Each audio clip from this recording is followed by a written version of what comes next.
Welcome to Zonie Living. Today we are in for a fascinating journey to inner peace.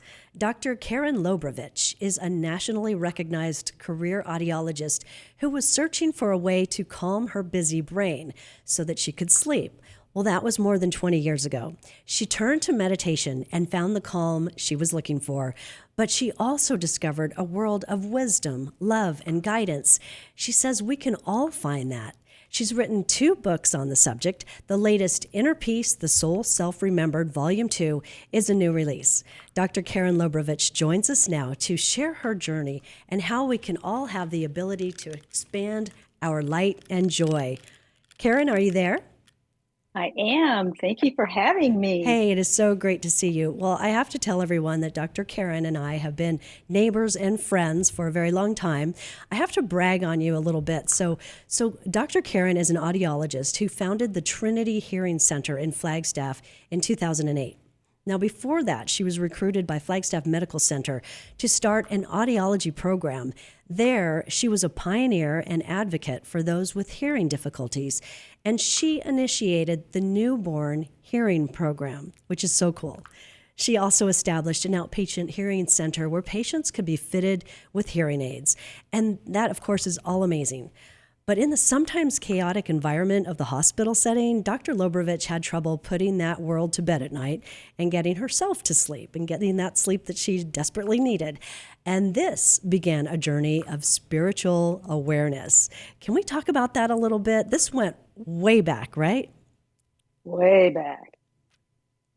As a child, I was aware that there was more to this life than simply getting up in the morning and going to school and doing all the things kids do, because I could actually see things and hear things that other people weren't hearing, which was kind of weird, but I was okay with it. So yeah, it's been a lot of years. Yeah. And then when you were trying to calm your brain at night, later on when you were an adult, you started hearing things. Yeah, I meditated already. I've been meditating for over 30 years. And I was really conflicted. When you're in a state of meditation, the world is perfection. You're in a state of flow, perfection, love and support. And I would stop meditating and get into my daily activities and all hell would break loose. And I was like, wait a minute, this can't be right. I wanted to figure out, how do I meld the two? I want to live with the meditation type of feeling in the world. And that's when things started changing for me. I stopped and sat down and said, I am not going to do this anymore. I want it to be the same. I want to have one world. And I don't know, I don't remember how many weeks later or whatever, I just started hearing all of these words, just one after another. And then pretty soon they were sentences, and they would start in the middle of the night and it would wake me up. And I finally was wow, what is this? So I started listening and went, oh, maybe this is some guidance. So I got up and started writing down what they said. And then I could go to sleep. And that went on for a long time. And I just collected all of these little snippets of information for years. Well, I love that. And as I mentioned, I've known you for a long time. And so this must have been before you and I actually met, because you have always embodied that sense of calm and meditation. And we'll talk a little bit about that in a little bit too. But as I understand it, this spirit world is not one being, but a collection of universal intelligence. And it brings with it a vocabulary, and you share that in the glossary of Inner Peace. Andre, which is their name for the entire group, it's a little confusing, but Andre talks about developing a healthy partnership between our personality self and our soul self. Do I have that right? Yes, and that's what I focused on. I wanted to be able to say, I value who I am today and all of my habits and all of my nuances. How do I how do I smooth, how do I shift what I do, think, say, and feel into a more calm and peaceful existence on a day-to-day basis? And that's when this information started coming. And like you said, some of the terminology is a little different than what a lot of people use it. And so Sure. I had to learn the terminology and be comfortable in that. And as I used the information more and more, my life shifted dramatically. That's It's just fascinating. amazing. What's also truly fascinating to me is that your world is largely about hearing. That's your career. That's your profession, and Mm-hmm. and feeling. And you have the gift of intuition, and you have developed that through the years. But you also have the gift you've learned of channeling. And of Mm-hmm. course, you are a master of meditation. You taught me to meditate. I'm nowhere near at your level, but I can calm my brain now. And when we have meditated together, usually with another talented audiologist who is Dr. Debbie Kelly, you've said that you don't see images. I don't know if that's changed, but you feel pressure and vibrations. And what used to happen late at night as you were focused on calming your brain, as you were talking, you heard voices or words or phrases, but I'm not sure it was, I can't understand exactly how you heard this. What did it sound like to you? You know, a lot of people ask me, what does it sound like? And it's kind of weird. Huh. It's it's not like a different pitch of a voice than Okay. what you're used to. It's more of a knowingness, but it's a word to word knowingness. And because the terminology was so different than what I used in my day-to-day speech, I was confident to say it wasn't coming from me. And so as I finessed that relationship with this guidance, it became more of a, instead of word to word, it became sentences Oh, and wow. maybe even paragraphs at one time where I could just write it down and feel the relationship between the words I was writing and myself. So it was very, very profound and very exciting.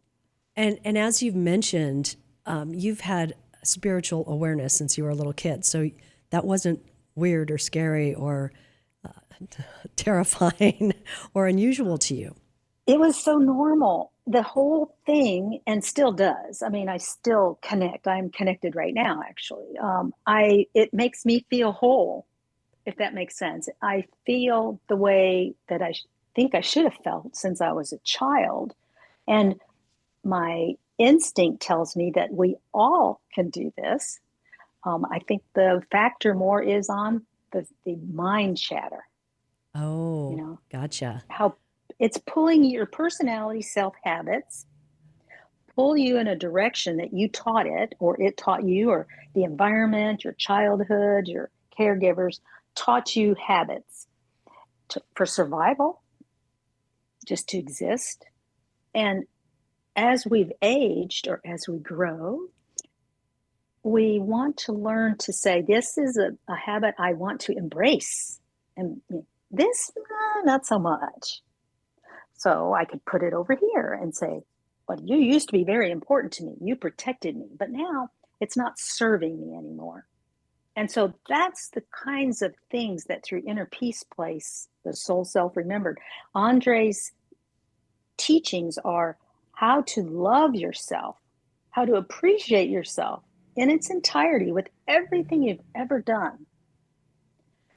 But at the same time, you're modifying your behaviors. Maybe starting a new business, or you're trying to start a relationship, or find a relationship. All of these things can be influenced by the energy you hold and your attraction to the environment around you. Hmm. So the personality self is the way we show up in the world. And because we're on the earth plane, some of it, it was more useful to us to survive trauma, as you mentioned, and some of it maybe not so much anymore. And then tell us a little bit about the soul self. Soul self for all of us is our intimate connection between the today and our awareness of who we were before we got here. So we didn't just appear in the baby form. There's a life force embedded in that baby, which is the soul self. Okay. And so by learning how to remember the intimacy of that relationship you have with the all that is, you actually can create or influence a life that's much more enjoyable and much more productive, especially if you're in businesses or doing anything with the public. You have to take into consideration the individuals and energies you're around, or the environment, or any of it. What do you really want? And once you know that secret, you can influence every aspect of your life. That is a powerful statement. Well, Dr. Karon, since you've been channeling, there has been, of course, a lot of talk about energy, like energy, attracting like energy. And through the years, you've gained a deep understanding of the universal energy and our higher self. Help us understand this relationship and what is meant by high and low frequencies. Okay. So, did I ask a big question or two? Yeah.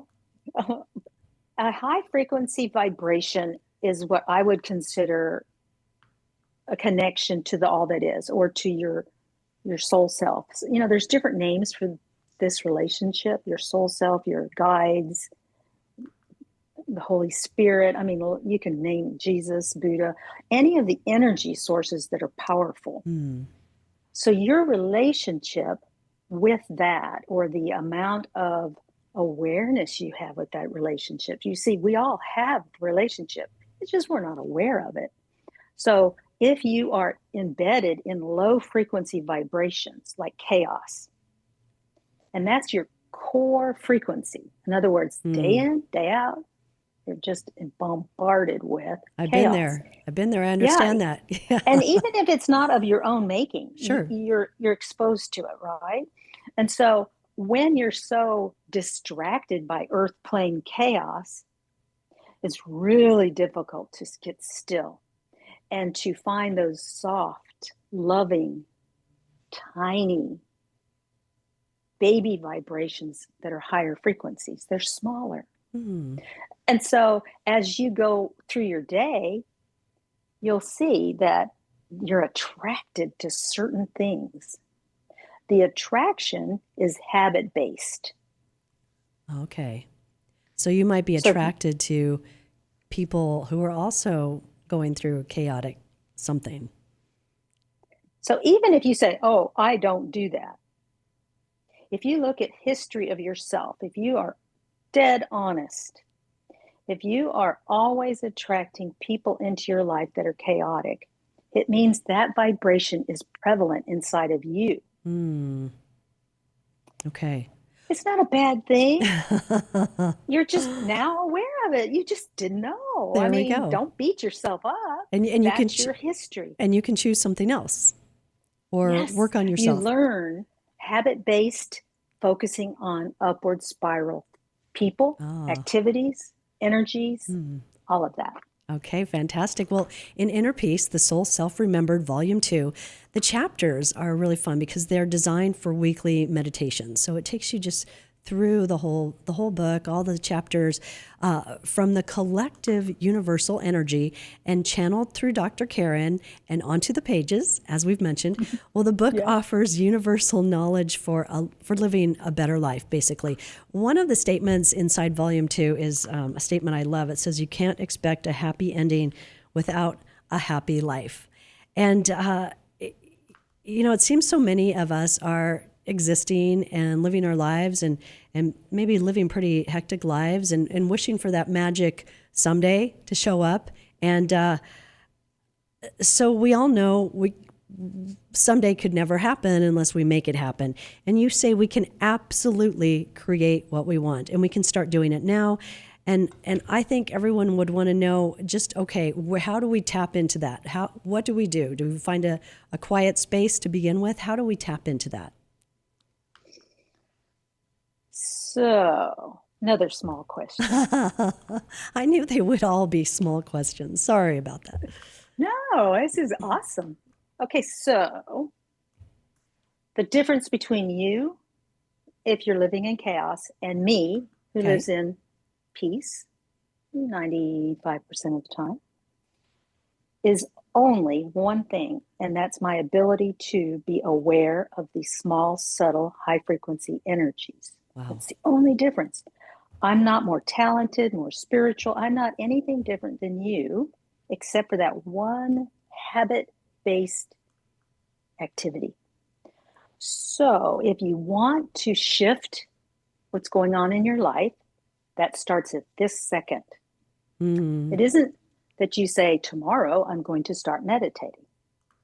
And there's a secret to that reason. Because the energy built up to make you think, I need to change my life. It's right now. That's the energy. Right now, you got it. Why wait till tomorrow, which doesn't exist anyway? Because you're being called to shift something inside of you now. So the people who listen, and it's not like you're driving down the car and you got to go, wait, I got to stop and meditate. It's more of a appreciation. So you are driving and you get this feeling, I need to change my life. My past has had me do habits of this, but look at that beautiful flower on the side of the road. I'm stuck in traffic and there's some prairie dogs in the median. You see, now is the only time you have. And when we keep waiting for magic to happen to us, that's where the problem is. If you're trying to shift anything in your life,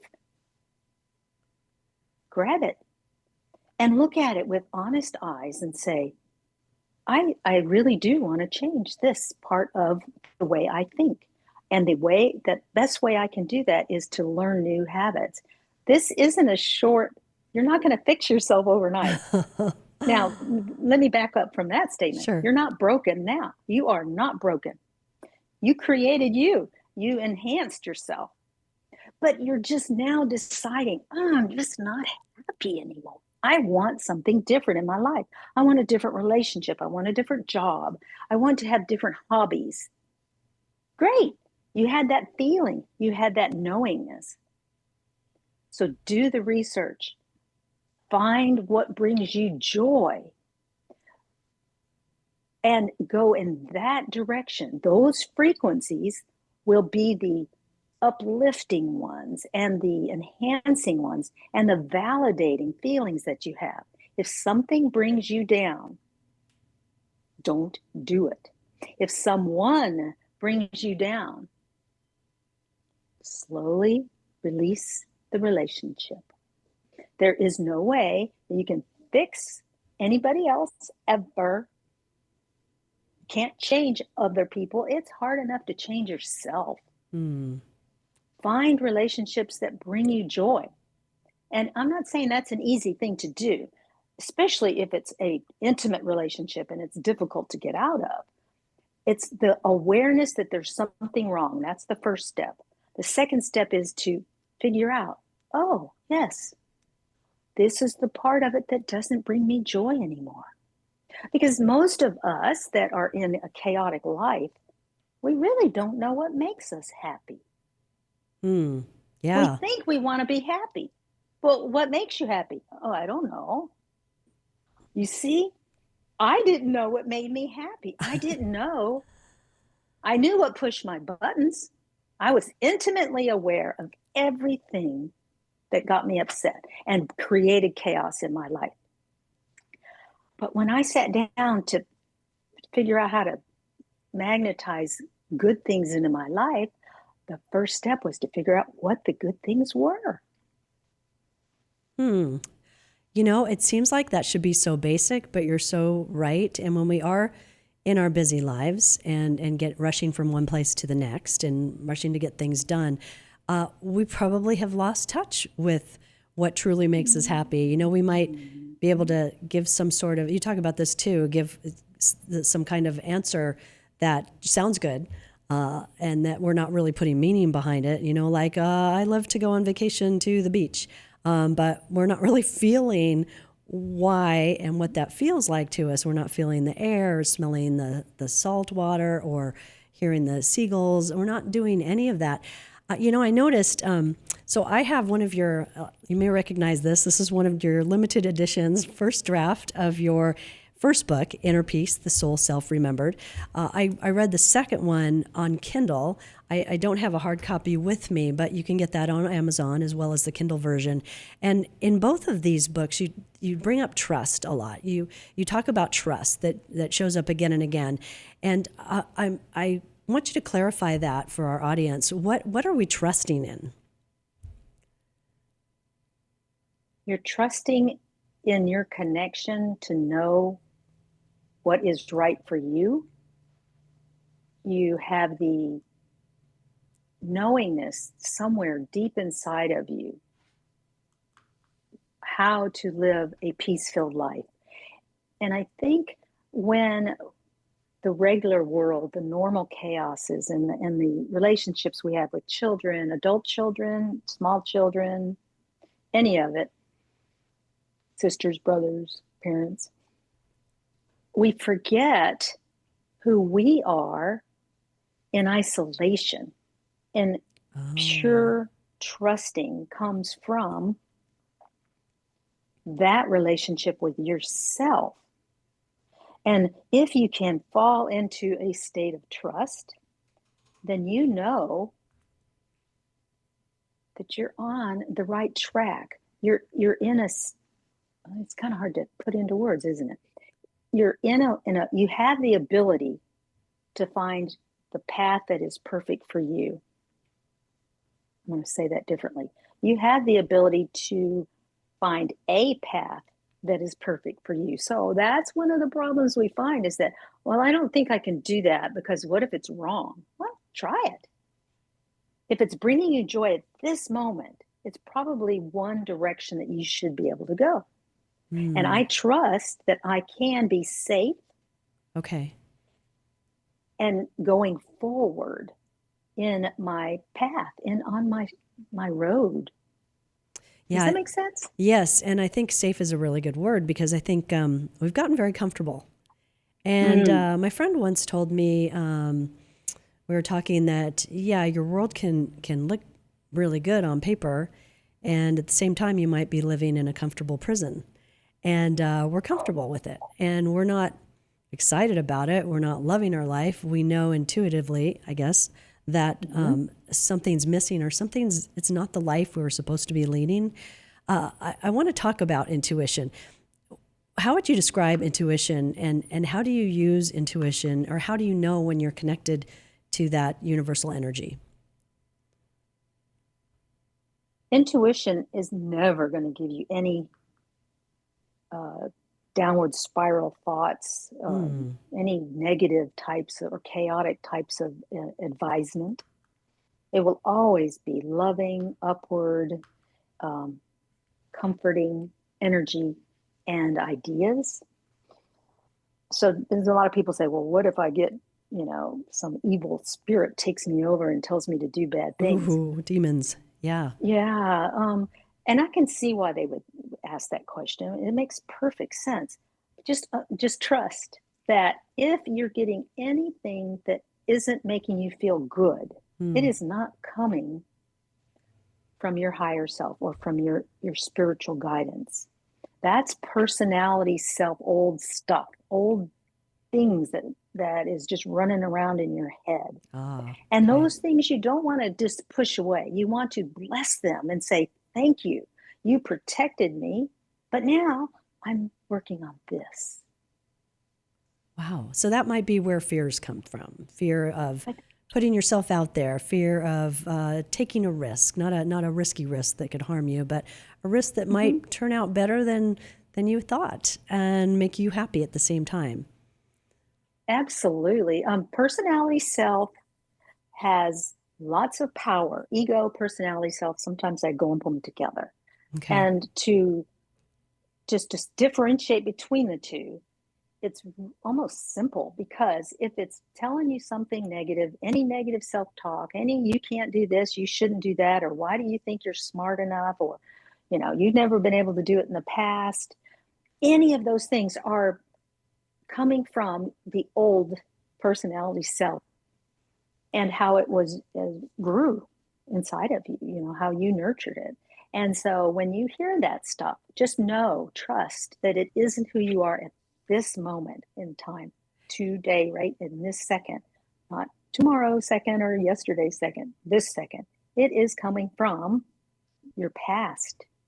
And anything in this moment in a connection to your higher self is going to be love, perfect love, flowing, embracing, uplifting love. Oh, I love that.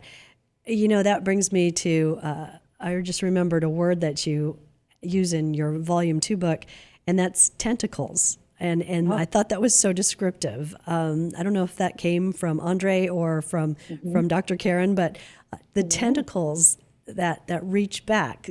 So I think you pretty well described that just a minute ago. Yeah, the energy that keeps you connected or trapped, whatever that is people that can see energies. They'll see actually like a tentacle or some energy going out some way, and it keeps you engaged. And so sometimes when you're trying to separate yourself from a behavior you have or behavior someone else has or some thoughts that you have running around in your head, there is an energy that has been nurtured for years. And so you can't just say bye, because it'll come back and say, what? This is not right. And you go, well, this isn't what I want to do. You can stop the tentacles from growing, for one thing, or getting thicker or more texture to them. And that's from remembering again and again and again the negative experience, right? Building up that pathway. Yes. The pathway has been, you have filled it with thought time. That's another thing that I talk a lot about. Thought time has gone into those things that happened to you. And that thought time builds the tentacle. And as you replace that thought time with joyful thoughts, and sometimes it has to be midstream. So let's say you're having a bad memory, that tentacle is jerking on you, and you can go, stop and say, I'm aware that I have a tentacle to that situation that happened years ago, but I'm choosing to replace it with the thought of X. Now, it's sort of like when you have a 2-year-old, you don't grab that toy or that item, the knife that they're holding onto and yell at them. You just nonchalantly replace the knife with a toy that's safe. And that's what we want to do with the thoughts that keep creeping up or the tentacles that keep slapping you around. Replace them gently with love and respect, because it is part of you. You can't do anything about inner peace if you hate part of yourself. You need to love all of yourself so that you can replace those thoughts gently with, oh, yes, that used to be very important to me.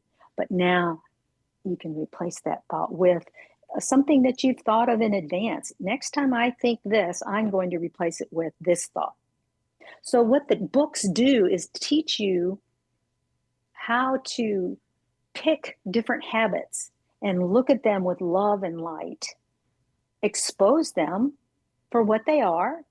They were skills that you learned, that you put a lot of thought time into. And to say, now I'm going to do this instead. So being gentle, and we're not going to get it right every time. We're not going to stop it from happening, but be gentle with ourselves and replace those negative thoughts and those tentacles reaching back. Dr. Karon, since I've known you, you've always been that person that friends come to when they're perplexed or sad, or often because of the behavior of others has brought them down.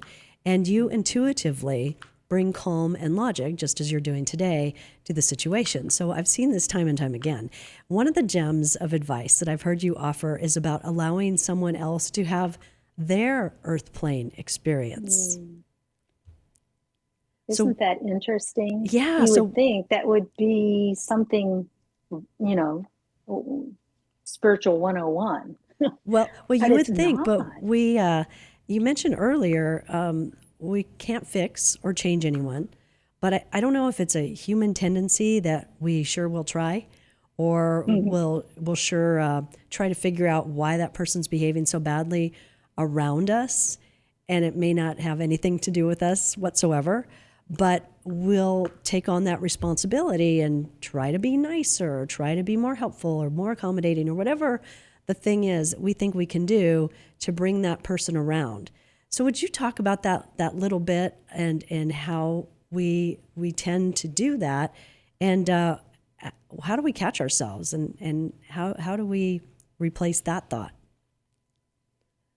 I think thought starts when we're children because we're trying to keep ourselves safe. So the people that are raised in a chaotic environment, maybe if they can guess what that person needs before they actually need it, or maybe if they can do this or that, then the situation can stay to a dull roar instead of getting out of hand. So Oh boy, it yeah. isn't that it's something that you and I learn as adults. I really believe it's childhood situations, trauma-based stuff. So as an adult, your behavior is the only thing you can control. Now The we know people this, around you, but we know we do. this, but But we the problem is that we think if we just said it one more time, maybe they would stop doing X. And the reality is they either like doing X or they just don't care. And you can't make somebody care. You can't make somebody love you. You can't make someone appreciate you. So what you have to do is get all of your love, your self-love from yourself and your connection. Don't fill your love bucket with things that other people have to put in it, because they're always going to let you down. So if you are working with, let's say you have a coworker or somebody like that who time after time after time let you down, you got to bring it up, bring it to the table when everybody's okay, and say, you know what, this behavior or this activity or whatever just isn't, I'm just not feeling the flow with it. Is there some way that you and I could come to an agreement on this? Now, once you've had these heart to heart talks with people and you put your cards out and they can see them, it's their choice to either follow what you agree on or not. But once the cards have been laid out, you cannot rub their nose in those cards to make them absorb it. It isn't going to happen. Yeah. They're going to make an adult choice if you're working with adult children too. And they're either going to do it or not. Now, your only choice is how you're going to have reaction to what they do. Do you have reactive behavior or in the moment behavior? In the moment means I'm spiritually connected. I'm about to get upset at this person because they're doing it one more time. I'm going to connect first and see if there's some guidance.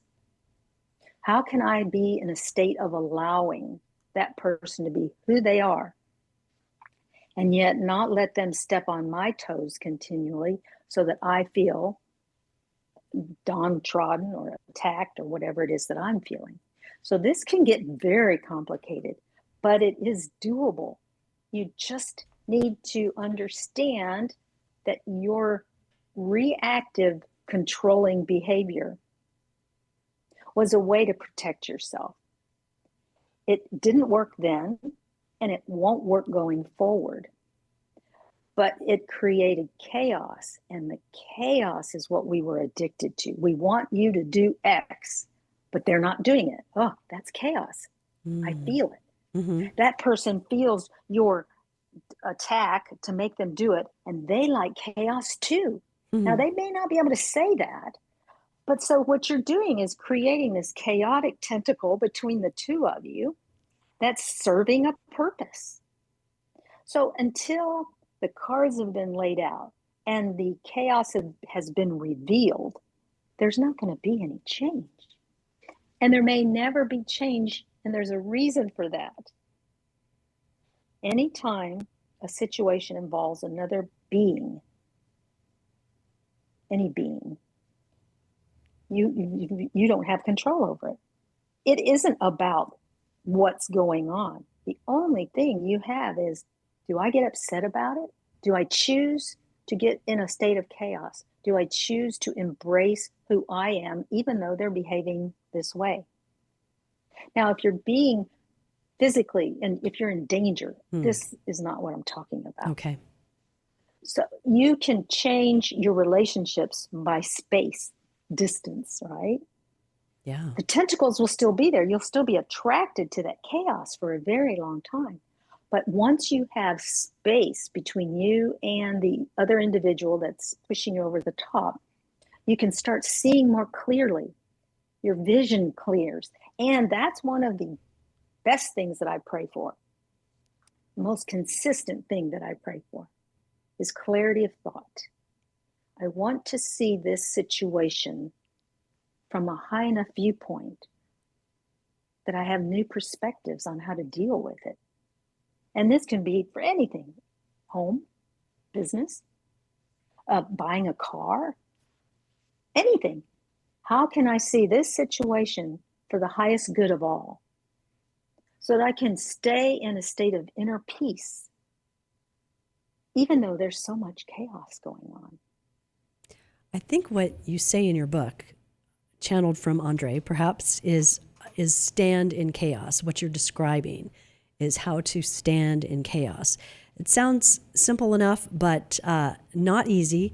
And if we can just remember to find our higher self and to speak and to respond or not respond from that higher place, if we can just catch ourselves, I think that's the trick, to not be sucked in. But you say that, I believe you say in the book, is that here on the earth plane, we're very much attracted to being entertained or excitement or being revved up.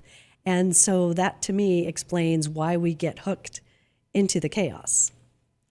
Absolutely.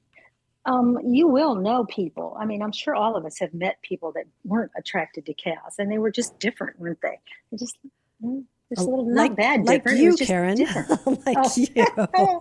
I am so honored that you think that Oh way. gosh, yes, absolutely. But there are people who, even as children, just were like, man, why are they into that?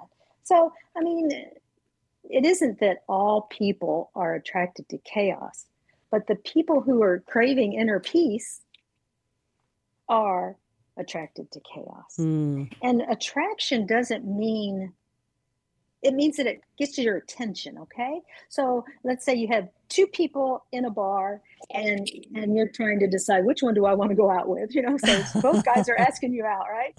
And so are you attracted to the guy that has a little bit more chaos with him, more action? And, so you have to decide what you're going to allow yourself to be attracted to, or the quieter, maybe communicative type of individual. So it can be, like I said, it can be applied to all things in your life. How much chaos you're going to allow into your life.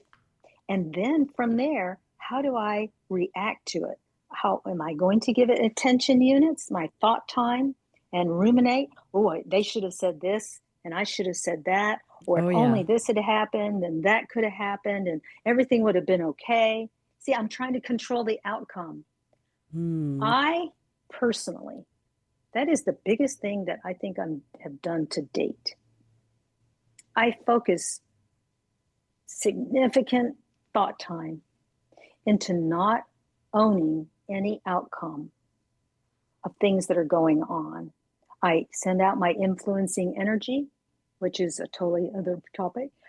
I create an environment of love and light around me. I engage in things that bring me joy. But if something is going on and I give my 2 cents, that's the end of my tentacle.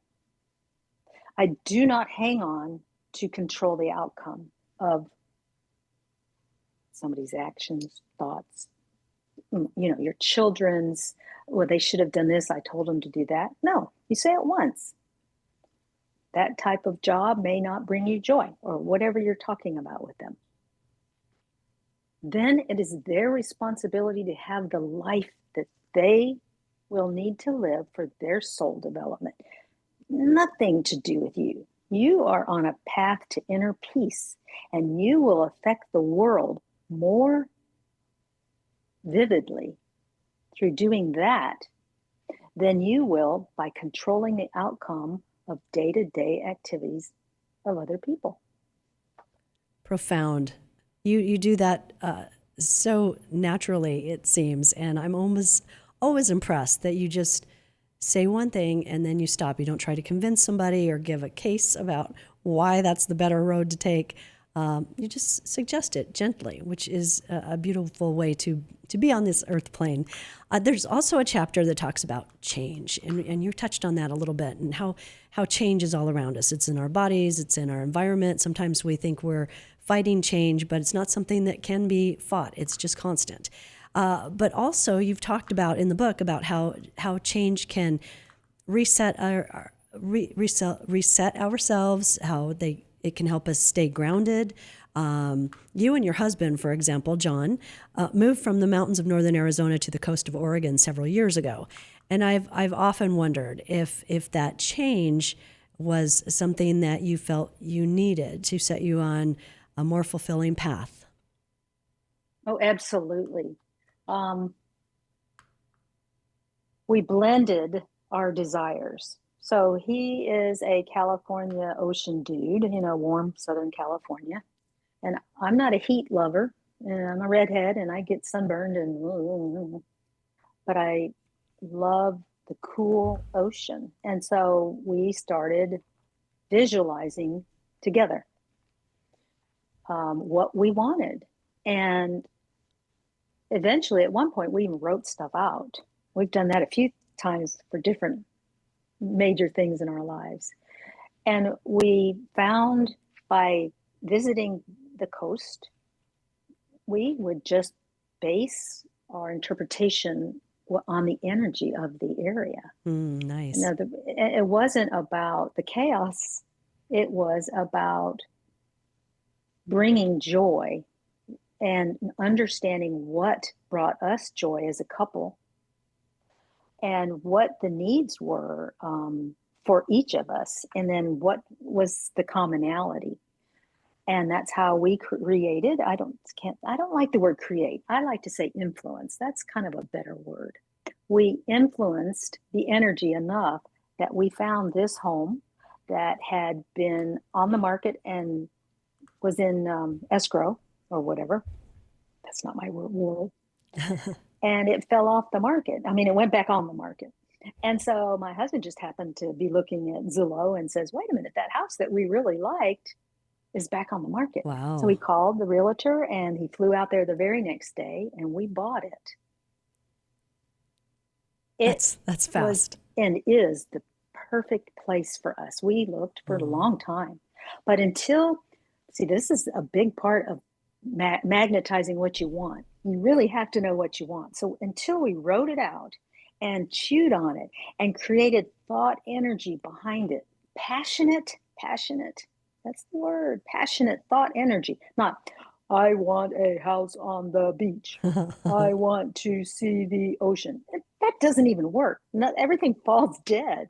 I want to feel joyful when I look out the window. I want to feel connected to Mother Earth. I want to be able to live in a community that supports my spiritual beliefs. I want to have a small community where I can pull up to a traffic light and only have 2 other cars at the intersection. And we did every single thing that was on that paper. That's very specific. Yeah. And you can be very specific. We bought a house a different house, and we just couldn't find anything we wanted. And I said, you know what the problem is? We've never sat down to write out what we wanted. It was our Oh, house in Phoenix. And 2 days after we wrote it out, it was there. It was brought to our attention. It hadn't even gone on the market yet. wow. We found it. It had every single tick mark. But it was the passion that we both feel, and groups, obviously. He and I can put energy, thought time into something. And well, the YouTube channel that we created to support the books, that was a blending of our skill sets. I am not a computer person. He enjoys computer stuff. And so he did all the behind the scenes, and I do the videos. And it works. Yeah. But it's passion.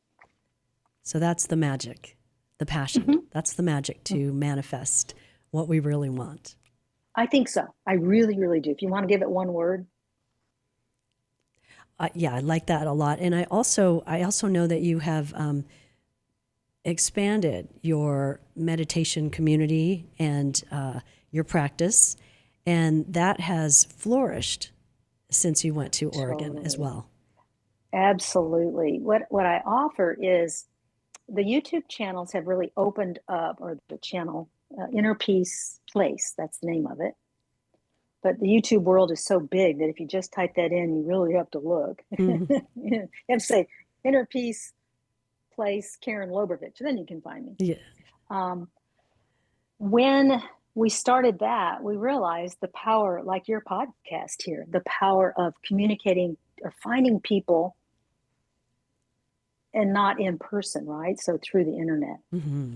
What I find to be absolutely phenomenal is that you and I right now talking, we're connected, and it's an energy connection. So even though you and I are 2 days drive away from each other, we can actually connect. And so by doing Zoom, using Zoom as a tool, or Facebook, or any of these things, you can actually go into someone's home and heart center to heart center connect with them. Yeah. And so I've done that with churches or AA meetings or any group of people that are getting together and they need a speaker. Well, I can actually communicate with the individuals in the room. And that is because of the power of passion, thought time, and the connection that we make by just getting still for just a few minutes every day, so that we can find those small little energies. And it's quite magical, just absolutely off the charts. We are so blessed to be living at this time and have this ability to connect with really anyone, anywhere. And you know, Dr. Karon, that I could talk to you all day about Andre and guidance and all these fun things. But of course, I want everyone to buy your book, because it's really worthwhile. It helps you calm down, and it helps you see things with much more clarity. It's on Amazon, as we've mentioned. The Kindle version is there as well. It's called Inner Peace, The Soul Self-Remembered, Volume 2. But one big takeaway for me is this, and that is group thought. And you mentioned that group thought is more powerful than individual thought. So I thought you could give us an example just to underscore that lesson. If you go to let's say a concert or something, and everybody is singing the same song, or they've all got that energy. Everybody is doing the same energy. That is it's palatable. You can feel it. In a group setting, the energy intensifies. Now, group setting doesn't have to be, like we just mentioned, in the same room. But let's say everybody has the intention of meeting together energetically at a certain time or at a certain place or whatever. That's so powerful.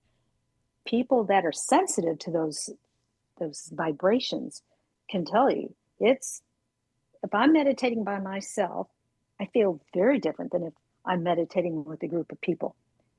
And that group could be through Zoom, which I meditate a couple of times a month with a group that's from around the world. It's Lightbody, orenanddaben.com is the group. And it's from every country you can think of. But our group meets and sets a vibration for the highest good of all people, or anyone, actually. It doesn't have to be a person, for the highest good of all. And by doing that, the earth benefits, the world benefits. It isn't that you say, this person needs to behave this way, and I'm going to pray that they change their behavior. No. You're saying that they can make the judgment for the highest good of all at that moment.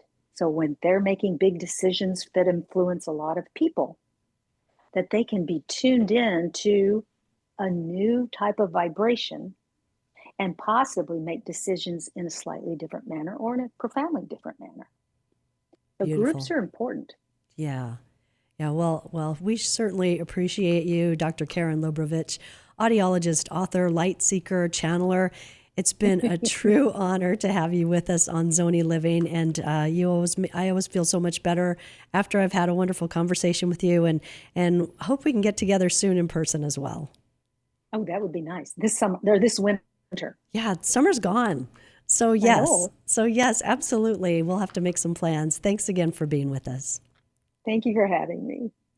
As we mentioned, Dr. Karon Lobrovich also has a YouTube channel, The Inner Peace Place, with nearly 200 videos about how to manage our personality self through the influence of our soul self. She leaves us today with so much to think about. Here's my number one takeaway. All thoughts radiate energy or vibration. Energy attracts like energy and begins the process of creation. Our thoughts create reality. So let's keep those positive thoughts coming. This is Zonie Living, Business, Leadership, Adventure, and I'm Bonnie Stevens.